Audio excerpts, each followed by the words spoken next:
Hello everyone! Welcome to another video about one of my many hyperfixations. This time we're going to be talking about some of my favorite lost media. To give you some background, let me explain the concept of what lost media is, just in case you're unfamiliar with the term. Lost media is an umbrella term for media that no longer exists, is missing, or is not available to the general public. For example, there may be an episode of your favorite show that you remember watching as a kid, but the episode is now impossible to find because it was banned, or maybe because the show was so obscure that very few recordings of it actually exist. Those episodes would be labeled as lost media, and this sort of incident is actually a lot more common than you may think. Lost media is especially common when it comes to television bumpers or commercials, since not many people would take the time to record or archive them anymore. Attached to it! Now put that thing back where it came from, or so help me! When I try to think of my favorite lost media, the very first video that comes to mind is the original pilot for Don't Hug Me, I'm Scared. A lot of you probably know what I'm talking about, since this isn't the first time I've covered this show on my channel. Don't Hug Me, I'm Scared was a popular series on YouTube that began with a viral video released in 2011. Each episode would follow Red Guy, Yellow Guy, and Duck as they explore new subjects through colorful visuals and songs presented by some sort of teacher. However, despite looking like an innocent children's show, each episode would take a dark turn near the end, most often due to the teacher's skewed morals or malicious intent. The web series would conclude in 2016 with the 6th episode being released on YouTube, but rumors of a bigger project quickly began to spread online shortly after. In 2018, a video titled Wakey Wakey was published on the official YouTube channel, showing what appeared to be a trailer for a Don't Hug Me, I'm Scared TV show. The pilot being featured in this trailer was shown at a few film festivals when the show was being pitched, but for many years there were no updates on the project after this. Finally, in 2022, Wakey Wakey was taken down, but a new trailer quickly took its place within the same year. This trailer was advertising a completely different TV series for the project, and that very same series released on Channel 4 a few weeks later. Fans were ecstatic to see a real TV show for Don't Hug Me, I'm Scared, and after years of waiting, it was beyond worth it. The show was incredible, everything we had been hoping for, and more. However, some fans began asking questions about Wakey Wakey after the show was released. What happened to the original pilot after it stopped showing at film festivals? Well, the simple answer is that nothing happened to it. The pilot was never released to the public and hasn't been shown anywhere since. According to the Don't Hug Me, I'm Scared wiki, this is because the series creators, Becky Sloan, Joe Pelling, and Baker Terry, took some time during the 2020 pandemic to rethink the concept. They decided that the Clay Hill setting, a town where the first pilot took place, came at the cost of the claustrophobia in the original YouTube shorts. They also found that the focus on current affairs was not in line with what they were trying to do, and ran the risk of dating the series when compared to the timelessness of the original shorts. Ultimately, the creators decided not to pursue the concept and the pilot was scrapped. Personally, I think this was definitely for the best, because the show they made instead turned out to be so much more faithful to the original series. Even so, I still wish there was a way for us to see the original pilot in full. There are plenty of clips and recordings you can find online, but it doesn't compare to having the pilot officially released, especially with the poor quality of most recordings. This is why the original pilot is considered to be lost media, and I hope that we can find the full pilot someday in the future. There was also another piece of lost media connected to Don't Hug Me, I'm Scared, and that was the videos produced for the Kickstarter campaign funding the series, which was back when it was still a small YouTube project. I always found those videos really weird when I was younger, but they still hold a special place in my heart. Could I please have a touch of the clipboard? No. Well, I say put the clipboard in the bin, because I hate the clipboard. You know what else I watched a lot when I was younger? My Little Pony. In fact, I still watch it today, probably a bit too much sometimes. There's a whole bunch of interesting lost media connected to My Little Pony, and there's also some lost media that can be found in the show's fandom as well. Brony projects were notorious for being shut down by Hasbro, who was whacking everyone with the cease and desist hammer left and right back in the day, so many animations were cancelled or lost. There was going to be a cancelled visual novel game, a promo video for the Mentally Advanced series, and comics from deactivated DeviantArt accounts. My personal favorite out of these lost Brony projects is definitely the cancelled movie adaptation of Rainbow Factory, a popular creepypasta from the MLP fandom. The animation looks incredible, almost like it could have been from the real show.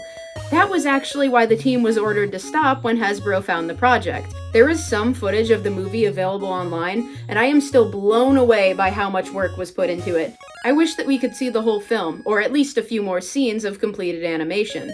Speaking of the MLP fandom, I need to take a minute to show you something really cool. I know this isn't Lost Media, but do any of you remember Past Sins? It was a popular fan fiction created by Penstroke Pony on FIM Fiction, following the story of Nightmare Moon's rebirth as a little filly named Nynx. Well, I was fortunate enough to get the chance to speak with the fanfic's author, Penstroke Pony, throughout the year.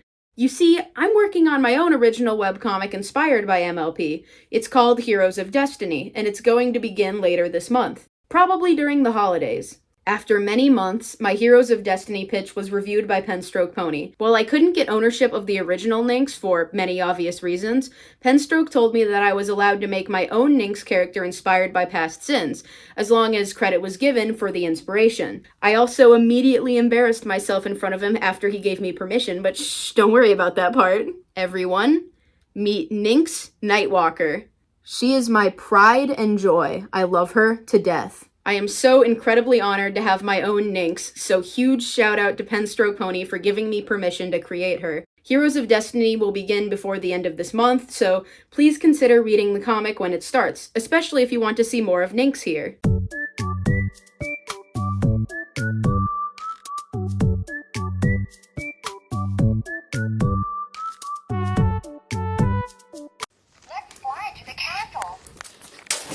Anyways, now that I'm done geeking out about my new horse, I want to talk about the official Lost Media connected to My Little Pony as a franchise.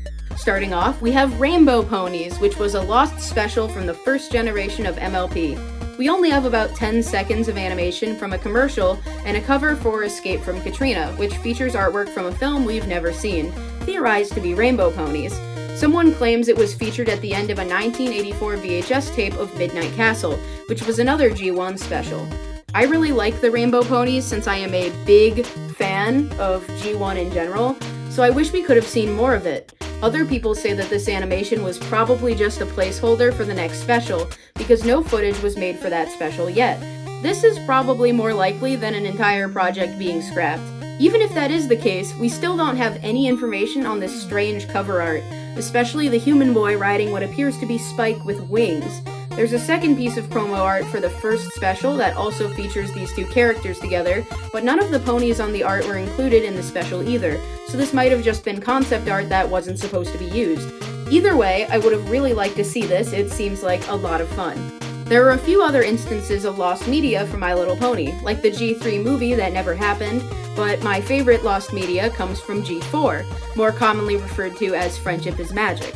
For instance, there was an early animation test made for the show while it was being pitched, and it even includes the working title, My Little Pony Adventures, from the original pitch Bible by Lauren Faust. In the short, Pinkie Pie, Twilight Sparkle, and Rainbow Dash are all voiced by Tara Strong. This short animation was recently uncovered during a huge leak of pony content online, so you can actually watch it online today, which I find pretty cool. Some other notable pieces of lost media for G4 are My Little Pony Live and an early draft of Spike at Your Service, which featured Spike serving Rarity instead of Applejack. I'm personally a huge fan of Discord's song in My Little Pony Live.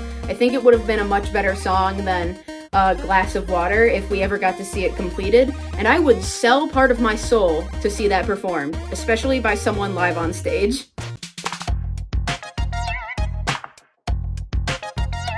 This actually isn't the first time I've talked about lost media on my channel.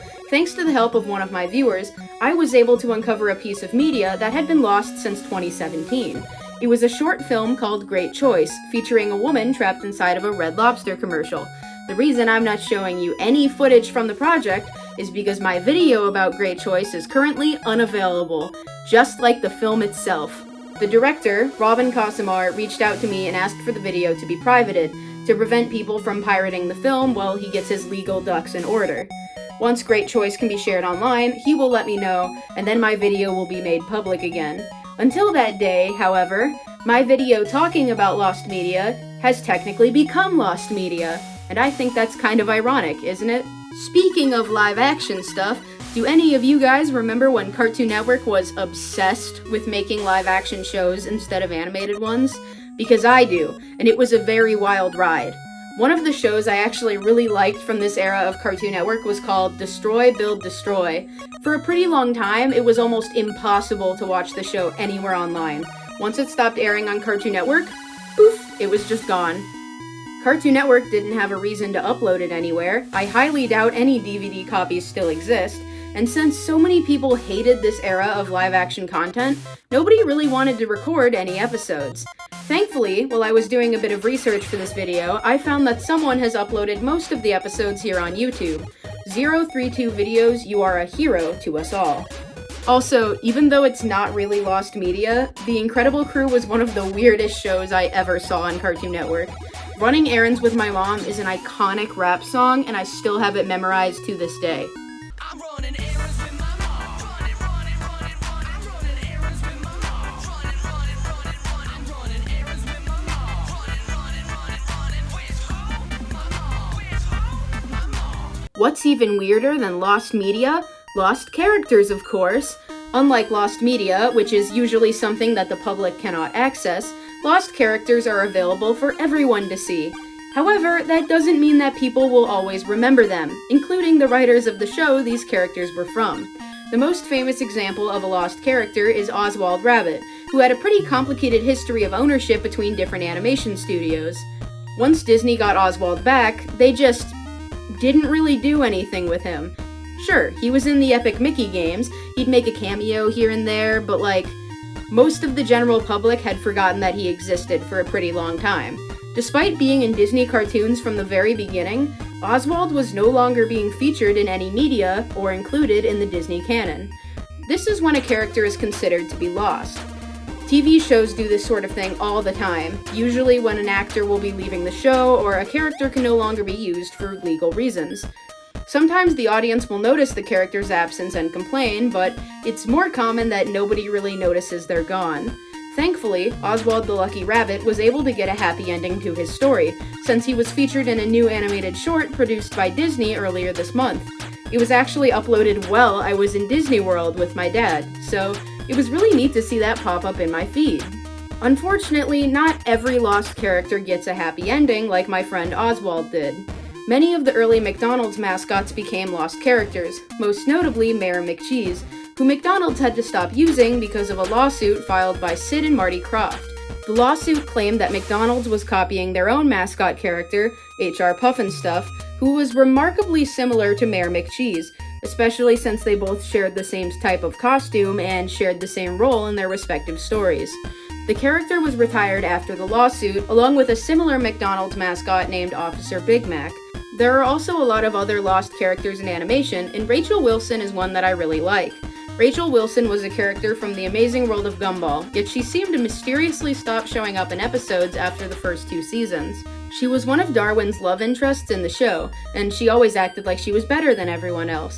Fans began to wonder why she stopped appearing in episodes after season 2, and the actual answer is because the show writers didn't like her as a character, which is a shame because I always found her really funny, and I also like her colorful design. Because of the large amount of background characters in the cartoon, a lot of them were actually forgotten in a similar fashion as the series progressed. To make up for this, in the show's lore, there's actually a limbo space where all of the forgotten background characters go, so it's my personal headcanon that she wound up there. That or she went to college, which is probably the canon reason for her absence in the show itself. There's also a lost character from G3 of My Little Pony called Fiesta Flare. Her toy was even rebranded into a different pony called Candy Apple, from what I can remember off the top of my head. I think that's right. Don't get me wrong, I can very clearly see why she was never used in later specials, but I would have still liked to see some version of her character live on in animated form, even if it was the rebranded one. So, in conclusion, lost media is pretty neat. I like it a lot. It's usually pretty fun to uncover all of these forgotten episodes and characters, especially when the internet is notorious for writing a bunch of creepypasta stories about the subject. It's something that I'm very nostalgic for, similar to all of the early Rankin Bass animated films I watched as a kid. Hey, that's actually what my next video essay will be about. If you want to see me talk about all of my favorite holiday movies and traditions, stick around to see the video essay I'll be posting in about 2 weeks from now. Until then, guys, gals, and non-binary pals, I hope you have a whimsical evening. As your father, I shall consider this video to be your bedtime story goodnight. So, good night everyone. I'll see you in my next live stream. Bye bye.